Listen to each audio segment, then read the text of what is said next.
Hi hello ನಮಸ್ಕಾರ ಸ್ನೇಹಿತರೆ.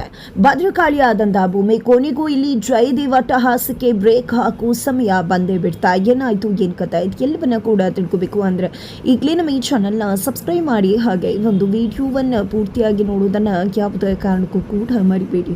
ಇಲ್ಲಿ ಭೂಮಿ ಮತ್ತು ಗೌತಮ ಮಿಂಚುವನ್ನು ಕಳ್ಕೊಂಡು ಕಣ್ಣೀರು ಹಾಕ್ತಿರ್ತಾರೆ. ಎಲ್ಲ ಕಡೆ ಮಿಂಚುವನ್ನು ಹುಡುಕ್ತಿದ್ದಾರೆ. ಆದರೆ ಮಿಂಚು ಮಾತ್ರ ನನ್ನಿಂದಾಗಿ ಯಾರಿಗೂ ಕೂಡ ತೊಂದರೆ ಆಗೋದು ಬೇಡ, ನನ್ನನ್ನು ಯಾರು ಕರ್ಕೊಂಡು ಹೋಗ್ತಾರೋ ಎಲ್ಲ ಸ್ವಲ್ಪ ದಿನ ಇಟ್ಕೊಂಡು ನನ್ನನ್ನು ಕಳಿಸ್ಬಿಡ್ತಾರೆ, ಯಾರಿಗೂ ನಾನು ಬೇಕಾಗಿಲ್ಲ, ನಾನು ಇರೋದೇ ಬೇಡ ಅಂತ ಅನ್ಕೊಂಡಿದ್ದಂತಹ ಮಿಂಚು ಎಲ್ಲರಿಂದ ಕೂಡ ದೂರ ಹೋಗೋ ಪ್ರಯತ್ನಕ್ಕೆ ಮುಂದಾಗ್ತಾಳೆ. ಹಾಗಾಗಿ ಸ್ಕೂಲಿಂದ ವಾಪಸ್ ಹೋಗಬೇಕಾದ್ರೆ ಇಲ್ಲಿ ಜಯದೇವ್ ಕೈಗೆ ಸಿಗ್ಬಿಡ್ತಾಳೆ. ಜಯದೇವ್ ಕೂಡ ಮಿಂಚುವನ್ನೇ ಹುಡುಕ್ತಾ ಇರ್ತಾರೆ. ಅದೇ ಒಂದು ಸಮಯಕ್ಕೆ ಜಯದೇವ್ ಮುಂದೆ ಬಂದಂಥ ಮಿಂಚುವನ್ನು ತುಂಬ ಚೆನ್ನಾಗಿ ಪೂಸಿ ಮಾಡದೆ ಇಲ್ಲಿ ಮಿಂಚುವನ್ನು ಕರ್ಕೊಂಡು ಹೋಗಿ ರೌಡಿಗಳ ಕೈಗೆ ಒಪ್ಪಿಸ್ಬಿಡ್ತಾರೆ. ಜಯದೇವ್ ಒಪ್ಪಿಸದೆ ಇನ್ನು ನನ್ನ ಆಟ ಶುರುವಾಯಿತು, ಇಷ್ಟಷ್ಟೇ ಅಲ್ಲ ಇನ್ನೂ ಕೂಡ ಕೊಡೋದು ಸಾಕಷ್ಟು ಬಾಕಿ ಇದೆ, ಅವನ ಮಗುವನ್ನು ಅವನಿಂದ ದೂರ ಮಾಡಿದ್ದೇನೆ, ಗೌತಮ್ ಬದುಕಲ್ಲಿ ಕರಾಳ ಒಂದು ರಾತ್ರಿ ಉಂಟಾಗೋ ಸಮಯ ಬಂದಾಯಿತು, ಇನ್ನೇನೇ ಇದ್ರು ನಂದೇ ದರ್ಬಾರು, ಗೌತಮ್ ಮತ್ತು ಭೂಮಿ ಅಧಪತನ ಆಗೋ ಸಮಯ ಬಂದಾಯಿತು ಅಂತ ಹೇಳಿ ಕೇಕೆ ಹಾಕ್ತಿದ್ದಾರೆ ಅವರ ಮಾವ ಕಾಂತವ್ರ ಮುಂದೆ. ಕಾಂತವ್ರಂತೂ ನಿಜವಾಗ್ಲೂ ಕಣ್ಣೀರು ಹಾಕ್ತಿದ್ದಾರೆ. ಎಂಥ ಪಾಪದ ಕೆಲಸ ಮಾಡಿಬಿಟ್ಟೆ ಪಾಪ, ನಿನ್ನ ಅಣ್ಣ ಅವನು ನಿನ್ನ ವಂಶದ ಕುಡಿಯೋದು, ಅಂಥ ಮಗುಗೆ ಈ ರೀತಿ ತೊಂದರೆ ಮಾಡಿಬಿಟ್ಟಿಯಲ್ಲ ಅಂತ ಹೇಳಿ ಜಯದೇವ್ನ ತರಾಟಿಗೆ ತಗೋತಾರೆ. ಆದರೆ ಜಯದೇವ್ ಮಾತ್ರ ಯಾವುದಕ್ಕೂ ಜಗ್ಗೋದು ಇಲ್ಲ, ಬಗ್ಗೋದು ಇಲ್ಲ. ತಾನು ಅಂದ್ಕೊಂಡಿದ್ದನ್ನು ಸಾಧಿಸಿದ್ದೇನೆ, ದ್ವೇಷನೇ ನನ್ನ ಕಿರೀಟ, ಜೊತೆಗೆ ಅಹಂಕಾರನೇ ನನ್ನ ಒಂದು ಕಿರೀಟ, ದ್ವೇಷ ಅಹಂಕಾರಕ್ಕೆ ಹೆಸರು ನಾನು ಅನ್ನೋ ರೀತಿಯಲ್ಲಿ ಮೆರೀತಾ ಇಲ್ಲಿ ಗೌತಮ್ ಬದುಕನ್ನು ಛಿದ್ರ ಮಾಡೋದಷ್ಟೇ ನನ್ನ ಜೀವನದ ಗುರಿ ಅಂತ ಹೇಳಿ ಜಯದೇವ್ ಹೇಳ್ತಾರೆ. ಇತ್ತ ಕಡೆ ಶಕುಂತಲ್ ಅವರು ಕೂಡ ತುಂಬಾ ಡಿಸ್ಟರ್ಬ್ ಆಗಿದ್ದಾರೆ. ಯಾಕಂದರೆ ಗೌತಮ್ ಭೂಮಿನೂ ನೆಮ್ಮದಿಯಾಗಿಲ್ಲ. ಯಾವಾಗ ಮಿಂಚುವನ್ನು ದತ್ತು ಕೊಡಬೇಕು ಅನ್ನೋ ಆಲೋಚನೆ ಬಂತು ಆಗಿಂದನೇ ಸಮಸ್ಯೆಗಳು ಶುರುವಾಗಿದೆ. ಮನೆ ಥರನೇ ಅನ್ನಿಸ್ಕೋತಾ ಇಲ್ಲ, ಎಲ್ಲದಕ್ಕೂ ಕೂಡ ನಾನೇ ಕಾರಣ ಆಗ್ಬಿಟ್ವೇನು, ನನ್ನ ಕಾಲ ಗಳಿಕೆಯಿಂದನೇ ಈ ರೀತಿ ನಡೆದು ಹೋಗ್ತಿದ್ಯೇನು ಅಂತ ಅನ್ನಿಸ್ತಿದೆ ಅಂತ ಹೇಳಿ ತುಂಬ ವಿಚಾರ ಮಾಡ್ಕೋತಾರೆ. ಆಗ ಪಾರ್ಥ ಮತ್ತು ಅಪ್ಪಿ ನಿಮ್ದೇನೂ ಕೂಡ ತಪ್ಪಿಲ್ಲ, ವಿನಾಕಾರಣ ನಿಮ್ಮ ಬಗ್ಗೆ ನೀವು ಯಾಕೆ ದೂಷಣೆ ಮಾಡ್ಕೋತೀರಾ ಅಂತ ಹೇಳಿ ಸಮಾಧಾನವನ್ನು ಮಾಡ್ತಿದ್ದಾರೆ. ಫೈನಲಿ ಇಲ್ಲಿ ರೌಡಿಗಳ ಬಳಿಗೆ ಹೋದಂಥ ಮಿಂಚು ಎಲ್ಲ ಮಕ್ಕಳಿಗೂ ಕೂಡ ಧೈರ್ಯ ತುಂಬಿ ಅಲ್ಲಿಂದ ತಪ್ಪಿಸ್ಕೊಂಡು ಹೋಗೋ ಆಲೋಚನೆಯನ್ನು ಮಾಡ್ತಾರೆ. ಎಲ್ಲರೂ ಕೂಡ ತಪ್ಪಿಸ್ಕೊಂಡು ಹೋಗಬೇಕಾದ್ರೆ ರೌಡಿಗಳು ಬಂದು ಲಾಕ್ ಮಾಡ್ತಾರೆ. ಬಟ್ ಮಿಂಚು ಮಾತ್ರ ಅವರಿಂದ ತಪ್ಪಿಸ್ಕೊಂಡು ಬಿಡ್ತಾರೆ. ಎತ್ತ ಕಡೆ ಮತ್ತೊಬ್ಬ ರೌಡಿ ಹತ್ರ ಬಂದದ್ದೆ, ಅಣ್ಣ ಇಲ್ಲಿ ಎಲ್ಲ ಮಕ್ಕಳು ಕೂಡ ತಪ್ಪಿಸ್ಕೊಂಡು ಹೋಗ್ತಾ ಇದ್ರು, ಅದೇ ಸಮಯದಲ್ಲಿ ನಾನು ಹೋಗಿ ಎಲ್ಲರನ್ನ ಕೂಡ ನಮ್ಮ ಕಸ್ಟಡಿಗೆ ತಗೊಂಡೆ. ಬಟ್ ಇನ್ನೊಂದು ಹುಡುಗಿ ಇವತ್ತು ಕರ್ಕೊಂಡು ಬಂದಿದ್ರಲ್ವ, ಅವಳು ಮಾತ್ರ ನಮ್ಮಿಂದ ತಪ್ಪಿಸ್ಕೊಂಡು ಹೋಗ್ಬಿಟ್ಲು ಅಂತ ಹೇಳ್ತಾರೆ. ಏನು ಮಾಡಿದೆ ನೀನು, ಆ ಹುಡುಗಿಗೆ ಎಷ್ಟು ಇಂಪಾರ್ಟೆಂಟ್ ಇತ್ತು ಗೊತ್ತಾ, ನನಗೆ ಪ್ರತಿಯೊಂದು ಜೀವ ಕೂಡ ತುಂಬಾ ಇಂಪಾರ್ಟೆಂಟ್ ಅಂಥದ್ರಲ್ಲಿ ಆ ಹುಡುಗಿಯನ್ನು ಅಲ್ಲಿಂದ ಹೋಗೋದಕ್ಕೆ ಬಿಟ್ಬಿಟ್ಟಿಯಲ್ಲ. ಆ ಹುಡುಗಿ ತುಂಬ ಬುದ್ಧಿವಂತೆ ಆಗಿರೋದಕ್ಕೆ ನಮ್ಮನ್ನೇ ಚೊಳ್ಳೆ ಹಣ್ಣನ್ನು ತಿನ್ನಿಸಿ ಓಡು ಹೋಗಿರೋದು.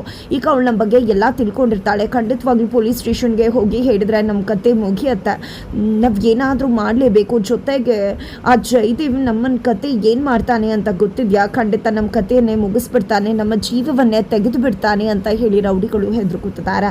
ಈ ಕಡೆ ಮೊದಲು ಹೋಗಿ ಆಕೆಯನ್ನು ಹಿಂಬಾಲಿಸಿ ಮತ್ತೆ ಹಿಡಿದಾಗಬೇಕು ಅಂತ ಹೇಳಿ ರೌಡಿಗಳು ಎಲ್ಲ ಕಡೆಯಿಂದನೂ ಕೂಡ ಮಿಂಚುವನ್ನು ಹುಡುಕ್ಲಿಕ್ಕೆ ಮುಂದಾಗ್ತಿದ್ದಾರೆ. ಇತ್ತ ಕಡೆ ಭೂಮಿ ಮತ್ತು ಆನಂದ್ ಇಬ್ಬರು ಕೂಡ ಪೊಲೀಸ್ ಸ್ಟೇಷನ್ಗೆ ಹೋಗ್ತಾರೆ.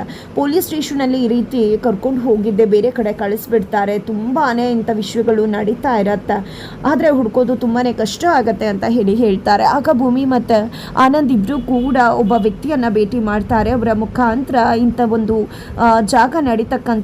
ಇಂಥ ಒಂದು ಘಟನೆ ನಡೀತಕ್ಕಂತಹ ಜಾಗಕ್ಕೆ ಕರ್ಕೊಂಡು ಹೋಗ್ತಕ್ಕಂತಹ ಒಬ್ಬ ವ್ಯಕ್ತಿಯ ಬಳಿಗೆ ಕರ್ಕೊಂಡು ಹೋಗ್ತಾರೆ. ಅವರು ನಾನು ಈ ವಿಷಯವನ್ನು ಬಿಟ್ಟು ತುಂಬ ದಿನ ಆಗೋಯ್ತು, ಇಂಥ ಕೆಲಸ ನಾನು ಮಾಡೋದಿಲ್ಲ ಅಂತ ಹೇಳಿದಾಗ ದುಡ್ಡು ಕೊಡ್ತಾರೆ ಭೂಮಿ ಮತ್ತು ಪಾರ್ಥ ಇಬ್ಬರು ಕೂಡ. ಆ ಒಂದು ಕ್ಷಣದಲ್ಲಿ ಅವರು ಸರಿ ಬನ್ನಿ ಎಲ್ಲಿ ಅಂತ ತೋರಿಸ್ತೀನಿ ಅಂತ ಕರ್ಕೊಂಡು ಹೋಗ್ತಿದ್ದಾರೆ. ಇದೇ ಸಮಯದಲ್ಲಿ ಪೊಲೀಸ್ ಅವ್ರಿಗೆ ಒಂದು ಇನ್ಫಾರ್ಮೇಷನ್ಸ್ ಬರುತ್ತೆ. ಅದೇ ರೀತಿ ಯೂನಿಫಾರ್ಮ್ ಹಾಕ್ಕೊಂಡು ಗ್ಲಾಸ್ ಹಾಕ್ಕೊಂಡಿರ್ತಕ್ಕಂಥ ಮಗುಗೆ ಆಕ್ಸಿಡೆಂಟ್ ಆಗಿದೆ ಅಂತ ಒಂದು ವಿಷಯವನ್ನು ಕೇಳಿದೆ. ಅವ್ರಿಗೆ ತುಂಬ ಬೇಸರ ಆಗಿಬಿಡುತ್ತೆ. ನಂತರ ಭೂಮಿಗೆ ಹೇಳಿದಾಗ ಭೂಮಿ ನಿಜಕ್ಕೂ ಕೂಡ ಅದನ್ನು ನಂಬೋದು ಕಷ್ಟ ಆಗುತ್ತೆ. ಆದರೂ ಕೂಡ ಅದೇ ಜಾಗಕ್ಕೆ ಭೂಮಿ ಹೋದಾಗ ಅಲ್ಲಿ ನೋಡಿದಂಥ ಭೂಮಿಗೆ ಒಂದು ರೀತಿ ನಿರಾಳತೆ ಉಂಟಾಗುತ್ತೆ. ಬಿಕಾಸ್ ಅಲ್ಲಿರ್ತಕ್ಕಂಥದ್ದು ಮಿಂಚು ಆಗಿರೋದಿಲ್ಲ. ಬಟ್ ಆದರೂ ಕೂಡ ಆಕೆಗೆ ದುಃಖವನ್ನು ತಡ್ಕೊಳ್ಳೋಕ್ಕಾಗ್ತಿಲ್ಲ. ಒಂದು ಕಡೆ ಸಮಾಧಾನ ಆಗುತ್ತೆ ಮಿಂಚು ಅಲ್ಲ ಅಂತ, ಆದರೆ ಮಗದೊಂದು ಕಡೆ ನನಗಾಗಿದ್ದ ಆತಂಕನೇ ಅವರ ನಿಜವಾದ ತಂದೆ ತಾಯಿಗೂ ಕೂಡ ಆಗುತ್ತಲ್ವ ಅಂತ ಹೇಳಿ ಅವ್ರ ಬಗ್ಗೆ ತುಂಬಾ ಯೋಚನೆ ಮಾಡ್ತಿದ್ದಾರೆ.